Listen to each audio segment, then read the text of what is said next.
যেসব মেয়েকে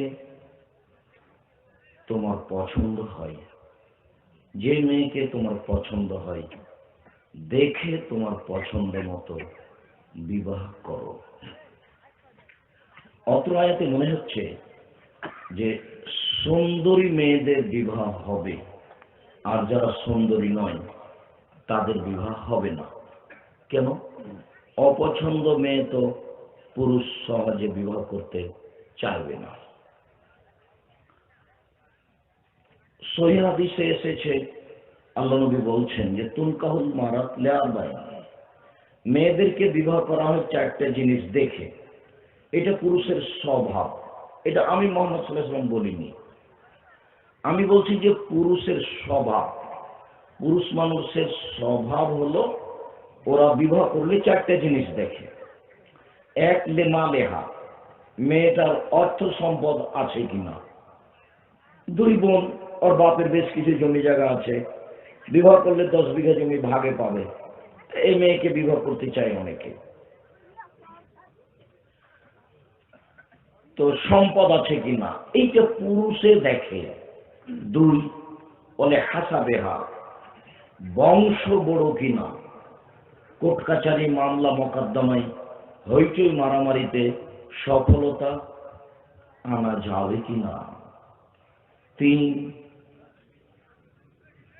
বলে জামালেহা, মেয়েটা সুন্দরী কিনা। এ দেখেন, এটা পুরুষের স্বভাব। চার, বলে দিন, এটা এটা পরে এসেছে, মেয়েটা ধার্মিক কিনা, এইটা পুরুষে দেখে। আমি মুহাম্মদ সাল্লাল্লাহু আলাইহি ওয়াসাল্লাম বলছি, ফাজফার বেজাতির দিন, পৃথিবীর মানুষ তোমরা ধার্মিক মেয়েকে বিবাহ করো। তো এই দুইটা আয়াত এবং হাদিসে যেটা আপনাকে আমি দেখাতে চাচ্ছি সেটা হলো, আল্লাহ বললেন যে তুমি মেয়েদেরকে দেখে পছন্দ মতো বিবাহ করো, আর নবী বলছেন পুরুষ মানুষের স্বভাব, ওরা চারটে জিনিস দেখে বিবাহ করে। তার একটি সুন্দরতা, সুন্দরী কিনা। তাহলে কি যারা সুন্দরী নয় তারা বাকি থেকে যাবে? জি না। ভাগ্য লেখা হয়েছে পৃথিবী সৃষ্টির 50,000 বছর আগে। কতদিন আগে? পৃথিবী সৃষ্টির 50,000 বছর আগে।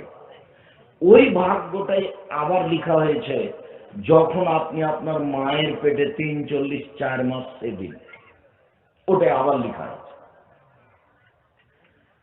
তো কার সাথে বিবাহ হবে এইটা পৃথিবী সৃষ্টির 50,000 বছর আগে লেখা হয়েছে।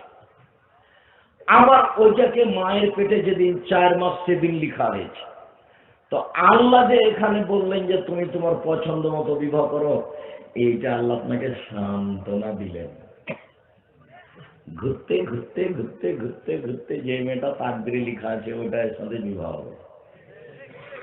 তখন ছেলেটা বলবে, আম্মা ওই মেয়েটা খুব সুন্দরী, কিন্তু ও কতগুলো দিক ভালো লাগলো না। এই মেয়েটা দেখতে সুন্দরী নয়, তবে আম্মা মনে হচ্ছে এটাই ভালো হয়। দেখেন, ঘুরতে ঘুরতে এখানে চলে আসে।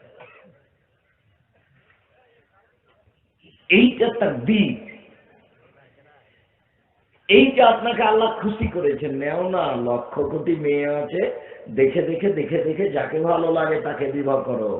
তাহলে দেখে দেখে দেখে দেখে যাকে ভালো লাগবে তাকে বিবাহ করব, তাহলে যাকে ভালো লাগবে না সে কি বাকি থেকে যাবে? জি না, ঘুরতে ঘুরতে ঘুরতে ঘুরতে যেটা তাকদীরে আছে সেটাই ভালো লেগে যাবে। তা আল্লাহ যেটা বললেন, আল্লাহ আপনাকে সান্ত্বনা দিলেন, খুশি করলেন মাত্র। ভাগ্যের 19-20 হয় না, তবে ভাগ্য পরিবর্তন হয়। রাসূল সাল্লাল্লাহু আলাইহি সাল্লাম বলেছেন, লা ইউরাদ্দু তাকদীর ইল্লা বিদুআয়ে, ভাগ্য পরিবর্তন হয় না তবে দোয়া দিয়ে হয়। কোন পথ নেই তাকে পরিবর্তন করা। খুব যদি দোয়া করেন, কান্নাকাটি করেন, রাতে উঠে, এই ছেলে তোমরাই কথা বলছো নাকি যারা দায়িত্ব পালন করছো? আমি সালাম দেওয়ার পরে তোমার কথা বলো কোন সাহসে? এটা তোমাদের হয় কি করে? মাইকের আওয়াজ যতদূর পর্যন্ত যাচ্ছে দিনই ভাই বোন একবার মুখ বন্ধ করবেন। আপনি একজন মহিলা মানুষ, আপনাকে বলি আপনার গায়ের উপর দিয়ে যদি আর একজন চড়ে চলে যায় তো আপনি মুখ খুলবেন না। আপনার সুবিধে অসুবিধে হাতের ইশারাই বলেন, একেবারে মুখ বন্ধ। যেহেতু আমি আপনার কথা সহ্য করতে পারি না, কাজে যেহেতু আপনি এসেছেন আর আমি আপনার জন্য এসেছি, কত কষ্ট করে এসেছি। কোথায় আমি গত রাত্রে ছিলাম ঠাকুরগাঁও হরিপুর ইন্ডিয়ার পাশে, ওখান থেকে প্রতিষ্ঠানে আসলাম, প্রতিষ্ঠানে কত কাজ করে আবার এখানে আসলাম, আবার জামিয়া সালাফিয়া রূপগঞ্জ হাঁটাবো বীরহাটা বোধে গেলাম, ওখানে কিছু কাজ করলাম, আবার আপনার এখানে আসলাম। আমি এত কষ্ট করে আপনার সামনে এসে কথা বলছি আর আপনি গল্প করছেন, কেমনে আমি সহ্য করি? আমি আপনার জন্য এসেছি, আপনার আমি কিছু না কিছু উপকার করবই করবো ইনশাআল্লাহ। আপনি অল্প কিছুক্ষণ অপেক্ষা করুন, কথা না বলে। আর তোমরা ছেলেরা যারা কাজ করছো, একবারে মুখ বন্ধ করে প্রয়োজনে কাজ করো, মানুষের সহযোগিতা করো, মানুষকে বসতে অনুরোধ করো, বসার জায়গা করে দাও। সম্মানিত দিনী ভাই বোন, তাকদীর পরিবর্তন হয় দোয়া করে। তা আপনি যেভাবে করছেন সেইভাবে মনে হয় হবে না। এই দোয়া জানি কেমন মনে হচ্ছে, যে দোয়া মনে হচ্ছে যে হবে না। কেন? প্রথমত আপনার দোয়ার পদ্ধতি ভালো নয়। মানে সবাই মিলে হইচই করে কি যে বললেন, হাত তুলে দোয়া করলেন, বুঝলাম না। আর কেউ কেউ মাঝাবি ভাইরাতে এরকম করছে, আসসালামু আলাইকুম রহমতুল্লাহ, আসসালামু আলাইকুম রহমতুল্লাহ, আলহামদুলিল্লাহ, হাত কেলায় না হিললেন না। এইভাবে তো দোয়া কবুল হবে না। আপনি একটা ভালো মেয়ে বিবাহ করতে চাচ্ছেন, আপনার তাকদীরে হয়তো মন্দটাই লেখা আছে, তো দুয়ার মাধ্যমে যেহেতু পরিবর্তন হয়। উপস্থিত বৈঠকের মুসলিম বোন আপনাকে বলছে, এদিকে শোনেন, গল্প করছেন নাকি? কথা বলছো না, তুমি মেয়ে মানুষ, ক্লাস 10-এ পড়ো, যেদিন তুমি 8-এ উঠেছিলে সেদিন তোমার হাইজ হয়েছে, বাচ্চা হলে বিবাহ হলে তোমার 2টা বাচ্চা হতো, মাথায় কাপড় নাই কেন তোমার? মাথায় কাপড় নেই কেন? স্মরণ করো না একটু? চুপ থাকো, কথা বলছো কেন? একবারে মুখ বন্ধ করে থাকো। আমি কি বলছি এদিকে শোনো। যার কারণে আমি কথা প্রসঙ্গে আপনাদেরকে আমি ওই কথাটা বলি যে জাবের রাদিয়াল্লাহু তাআলা আনহু বলছেন যে আমি আল্লাহর নবীর সাথে যুদ্ধ করে আসছি, মদিনা আমরা ঢুকবো। তখন আল্লাহ রাসূল বলছেন, এই শোনো শোনো শোনো শোনো, সবাই তোমরা এখানে বসো, রাতে এখানে থাকবো, সকালে মদিনায় ঢুকবো। তো আমি জাবের বললাম, আল্লাহর নবী, আমি নতুন বিবাহ করেছি, আমাকে বাড়ি যেতে দেন। তখন আল্লাহ রাসূল বলছেন একটু হাসি মুখে, আচ্ছা আচ্ছা আচ্ছা, বিক্রাম সাইয়্যিদ, তুমি নতুন বিবাহ করেছো, তো কুমারী মেয়ে বিবাহ করেছো না তালাক প্রাপ্ত মেয়ে বিবাহ করেছো? অবিবাহিতা মেয়ে বিবাহ করেছো না তালাক প্রাপ্ত মেয়ে বিবাহ করেছো? তখন জাবের বলছেন, সাইয়্যিদ, তালাক প্রাপ্তা মেয়ে বিবাহ করেছি। আগে বিবাহ হয়েছিল, ওই স্বামী তালাক দিয়েছে, আমি তাকে বিবাহ করেছি। তখন রাসূল সাল্লাল্লাহু আলাইহি ওয়াসাল্লাম বলেন, আই হাল্লা বিক্রাম তুলাইবকা, তুমি কুমারী মেয়ে কেন বিবাহ করলে না? তুমি তার সাথে খেলতে, ও তোমার সাথে খেলতো। আরে তুমি অবিবাহিতা মেয়ে কেন বিবাহ করলে না? তুমি তার সাথে খেলতে, ও তোমার সাথে খেলতো। কেন তুমি এটা করেছো? তুমি অবিবাহিতা মেয়ে বিবাহ করতে, তুমি তার সাথে খেলতে, ও তোমার সাথে খেলতো। বুখারী মুসলিমের হাদিস। এই পর্যন্ত যা হলো হলো, এইটুকু আমি বলতে চাইনি। এখন যেটুকু জাবের বলছেন সেটুকু বলতে চাচ্ছি। দেখেন, এক খেলে চেয়ে থাকবেন, খেয়াল করো। আপনারা দিনী বোন যারা এসেছেন একটু দয়া করে খেয়াল করেন। আপনি আমার দিনী বোন, আপনাকে আমি অনেক ভালোবাসি। আপনি একটু মুখ বন্ধ করে খেয়াল করেন আমি কি বলছি। আল্লাহর নবী, আমার বাপ উহুদের যুদ্ধে শহীদ হয়েছেন 6টা মেয়ে রেখে, আমার 6 জন বোন। আমার বাপ 6টা মেয়ে রেখে মারা গেছেন, শহীদ হয়েছে। আমার বোনদের সমবয়সের মেয়েকে আমি বিবাহ করতে চাইনি, না না, আমি আমার বোনদের সমবয়সের মেয়েকে বিবাহ করব না। আমি বেশি বয়সের মেয়েকে বিবাহ করব 4টা কারণে। এইটা আপনি মনে রাখবেন। এই ছেলে, কারো গায়ে হাত দিয়ে আছো নাকি? রেডি হও। এই 4টা তুমি তোমার মাকে বলে দিও। আম্মু, আব্দুল রাজ্জাক সাহেব এই 4টা আপনাকে বলেছেন। এক, বাহন না, আমার স্ত্রী যেন আমার বোনদের শিষ্টাচার শিখাতে পারে। 2, অনেক তোয়াল্লে মাহন না, আমার স্ত্রী যেন আমার বোনদেরকে বিদ্যা শিখাতে পারে। 3, অনেক তুরাজ্জেলা হন না, আমার স্ত্রী যেন আমার বোনদের মাথার চুল চিরুনি করে দিতে পারে। 4, ওলা তাকমো আলাইহিন না, আমার স্ত্রী যেন আমার বোনদের উপরে পাহারা দিতে পারে সব সময়। রেডি? এই কোথায় গেল খালেদা? কোথায় গেল? পড়তে বসেনি কেন? কি খবর খালেদা? সালাত আদায় করেছ? সব সময় আমার বউ আমার বোনদের উপরে প্রস্তুত থাকবে, পাহারাদার। আপনার স্ত্রীকে বলছি, আপনি ঘুমিয়ে গেলেন নাকি? আমার বক্তব্যের যেটুকু আজকে আলোচনা হবে সব ভুলে গেলেছেন, এইটুকু ভুলিয়েন না। আপনার স্ত্রী 4টা কাজ করবে। 1, শিষ্টাচার শিখিয়ে দিবে আপনার ছেলে মেয়েকে। আব্দুল রাজ্জাক, শিষ্টাচার কি আমরা যে কোনোদিন এটা বুঝতে পারিনি? তো শিষ্টাচার বুঝতে পারেননি? যদি একটু বলি, শিষ্টাচার, আপনার মেয়েটা বাম হাতে পানি খাচ্ছে, তা আপনার স্ত্রী কিছুই বলে না। আপনার স্ত্রী বলবে, চি চি চি, দাঁড়াতে ধরো, আমার ডান হাতে ধরো, বাম হাতে শয়তান খায়। এই দিন শিষ্টাচার। শিষ্টাচার বুঝতে পারছেন না? এই যে আপনার মেয়েটা ওখানে বসে আছে, শীতের দিনে মাথায় কাপড় নেই, এখন এটা কোন শিষ্টাচার? কেন আপনার স্ত্রী নেই? আব্দুল রাজ্জাক সাহেব, আমার মেয়ে ওর মায়ের পাশে বসে আছে, তাহলে আপনার মা আবার কেমন, আপনার স্ত্রী কেমন, বাচ্চার মা কেমন? আপনার স্ত্রী চাঁপাইনবাবগঞ্জের ভাষায় হস্তিনী মহিলা, হস্তিনী। ওকে বদলাতে হবে, ওই স্ত্রী চলবে না। এটা আপনাকে আমি বহুদিন থেকে বলে আসছি। মা স্টিল বেঁচে আছেন, আর মেয়ে ক্লাস 10-এ পড়ে, মাথায় কাপড় না দিয়ে বাইরে চলে যাবে। এই আমার মা যে না, প্রসব করাতে পারলে মা হওয়া যায় না, জন্ম দিতে পারলে মা হওয়া যায় না, নীতি পালন করলে মা হওয়া যায়। যাদের বলছেন আমি আমার বোনদের সমবয়সের মেয়েকে বিবাহ করিনি,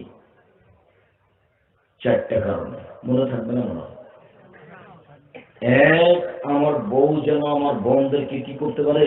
শিষ্টাচার শিখাতে পারে। শিষ্টাচার কি? কি শিষ্টাচার?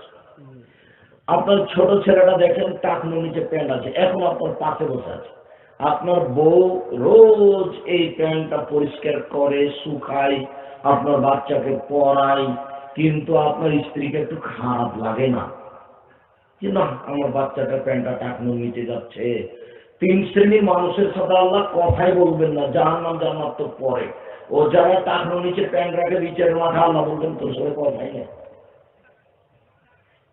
কি হলো এবার? তা আপনার স্ত্রী যে বাচ্চাটার প্যান্টটা কেটে ছোট করবো না, তো আপনার স্ত্রী এটা কোন শিষ্টাচার? এটা কি আপনার স্ত্রী শিখালো?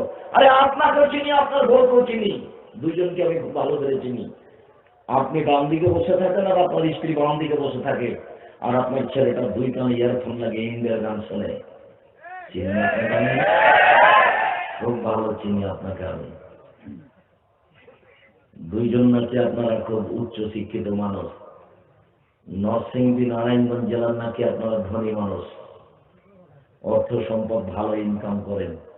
যদি আমি কোনোদিন বুঝতে পারিনি যে আপনি টাকা পয়সা ইনকাম করেন কিনা। আব্দুল রাজ্জাক, আপনি কি দিয়ে বুঝবেন? যখন জামিয়া সালাফে টাকা দিবেন তখন বুঝবো। আমি তো বুঝতে পারি না। জামিয়া সালাফে সেদিন জমিয়ে রেজিস্ট্রি হলো, তাতে 1,30,00,000 টাকা খরচ আছে। তো আপনার টাকা আছে কিনা আমার মনে হয় না, কি জানি। বান্ডি তো আমার কাছে খুব, আর খুব আগে থেকে ভালো করে চিনি। প্রতি মাসে 15 লক্ষ টাকা বেতন লাগে, 15 লক্ষ। তা আপনার টাকা আছে কিনা আমি বুঝতে পারি না, থাকতেও পারে হয়তো, আমি জানি না। তো কোনটাতে আপনি আগে কি করতে চাচ্ছেন? আপনার স্ত্রী আপনার বাচ্চার প্যান্টটা ঠিক করে দিতে পারেনি, কোন শিষ্টাচার? আপনার বাড়িতে একটা মোবাইল আছে, আপনি আপনার স্ত্রী আপনার ছেলে মেয়ে সবাই যখন রিং হয় তখন বলেন অন করে দেয় হ্যালো, আর আমি বলেছি হ্যালো বলে কুকুরকে ডাকে। কই আপনার স্ত্রীতে একবার বলে না ছি আব্বু হ্যালো বলছে কোন আব্বু? আব্দুর রাহেব সাহেব কত বলে দিয়েছেন, বলতে হবে আসসালামু আলাইকুম। যদি নাম্বারটা হিন্দু মনে হয়, জি ধন্যবাদ, কি বলছিলেন? আর যদি চিনা না যায় তাহলে আসসালামু আলাইকুম, জি বলেন কি বলছিলেন। ডোম হোক, চামার হোক, হিন্দু হোক, মুসলিম হোক, আপনার হাঁড়ি হোক, মুচি হোক, মেথর হোক, যে হোক, আপনি যখন চিনতে পারছেন না তখন আপনি কি বলবেন? আসসালামু আলাইকুম। কোনটা শিষ্টাচার? আপনাদের বাড়িতে একটা গরু আছে, গাভী, যখন বাড়িতে ঢোকে রাতে যখন গোহালে নিয়ে যান তখন ওই গাভীটাকে সালাম দেয়, দেয় কি? আপনিও ঢুকছেন, রোজ সালাম দিচ্ছেন না, তাহলে কি তাহলে আমাদের গরুর আমি সমান নাকি? তো আমি বলি না, আল্লাহ বলছেন বুঝেও বুঝে না ওরা, অন্তর আছে বুঝে না, দেখেও দেখে না ওরা, চক্ষু আছে দেখে না, শুনেও শুনে না ওরা, কান আছে শোনে না। ওরা একা কালানাম, তারা পশু প্রাণীর মতো, তারা গরু ছাগলের মতো, তারা কুকুর শ্রীগালের মতো, বাল হওয়া যায় বরং তার চেয়ে খারাপ। আল্লাহ বলছেন আপনি যে গরু ছাগলের মতো আপনার জীবন। তবে উনি বলেছেন মতো কেন? গরু কোনোদিনই সালাম দিতে পারবে না, আর আপনি এর থেকে সালাম দিতে পারবেন। আপনি এর থেকে মনে করিয়েন যে আমি যদি না দিলে আমিও গরু, আমি যদি না দিলে আমি গরু ছাগলের মতো। এটা আমি বলিনি, আমার উপরে রাগ করবেন না, আল্লাহ রাসূল বলে, আল্লাহ বলেছে যে মানুষের জীবন গরু ছাগলের মতো। বুঝেও বুঝে না ওরা, অন্তর আছে বুঝে না, বোঝা দরকার ছিল। দেখেও দেখে না ওরা, চক্ষু আছে দেখে না, শোনেও শোনে না ওরা, কান আছে শোনে না। উলাইকা কাল আনাম, তারা পশু প্রাণীর মতো, তারা গরু ছাগলের মতো, তারা কুকুর শ্রীগালের মতো, বাল হাজার বরং তার চেয়ে খারাপ। কই আপনার স্ত্রী তো বললো না আমার আবার কিছু দরজা বাহির করে দেবে, দরজা বাহির করে দেবে, ওখানে সালাম দিয়ে ঢোকা। বউ সালাম ছাড়া বাড়িতে ঢোকা হয় না। আপনার স্ত্রী বলে তাহলে ওকে বদলাতে হবে, আমি আদেশ করিনি। এক হলে বউ বদলাতে হয়, তা কি জানেন? এই যে দেখেন, কে বাড়িতে আছে? জি না। কোথায় গেছে? শিকার করতে গেছে। কখন আসবে? সন্ধ্যায়। কেমন আছো? খুব একটা ভালো নেই। আচ্ছা ঠিক আছে, আসলে চৌকাঠ পাল্টে দিতে বলিও। এক কথা বউ বাকি। সকাল সন্ধ্যার তোমাকে আসতেই কি ব্যাপার, কি বেশি ছিল নাকি? জি একজন বৃদ্ধ মানুষ এসেছিলেন। কি বললেন? বাড়িতে আছে। আমি বললাম নেই। কোথায় গেছে? শিকার করতে গেছে। কখন আসবে? সন্ধ্যায়। কেমন আছো? খুব একটা ভালো নেই। তারপর কি বললেন? বললেন যে আমার সালাম দিও আর চৌকাঠ পাল্টাতে বলিও। ও রে, তোমাকে তালাক দিতে বলে গেছে। তো তুমি যাও, ইলাহাকে ইলাহাকে, তুমি তোমার বাপের বাড়ি চলে যাও। উনি আমার আব্বা, যা বলেছেন তাই হবে, 19-20 হবে না। কিছুদিন পরে আবার বাড়িতে আছে? জি না। কোথায় গেছে? শিকার করতে গেছে। কখন আসবে? সন্ধ্যায়। কেমন আছো? আলহামদুলিল্লাহ। ইব্রাহিম আলাইহিস সালাম আরো কিছু বলতেন আগের বৌমাকে, কিন্তু যখন উত্তর ভুলে হয়ে গেছে তখন ছেড়ে দিয়েছেন, আর কিছু বলেনি। দেখুন এখন আরো বলছে, কেমন আছো? আলহামদুলিল্লাহ। এবার দেখেন কথা বাড়ছে। কি খাও? এটি কিন্তু আগে ছিল না। গোশত আর পানি। আচ্ছা আচ্ছা আচ্ছা আচ্ছা, বারাকাল্লাহু ফি লাহমিকা ওয়া মাইকা। আল্লাহ তোমার গোশত পানিতে বরকত দান করো। ইব্রাহিম বলে চলে গেলেন, আর কোনোদিন সমস্যা হবে না।